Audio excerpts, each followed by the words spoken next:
ว่าบัดนั้นพวกข้าเนาในห้องเมืองกะลิงทางเป็นข้าเป็นราชทูตเจ้ามาขอสร้างผ่านพระองค์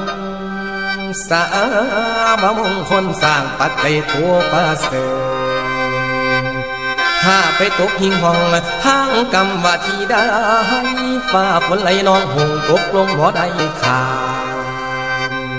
ฝนบ่ตกหยาดย่อยเมืองบ้านบ่สุ่มเย็นข้านี่เป็นคนเฒ่าพามนุทั้งแปดมาขอสร้างมิ่งเฮาพระองค์เจ้าให้ลำมองนั่นละนาว่าเน้น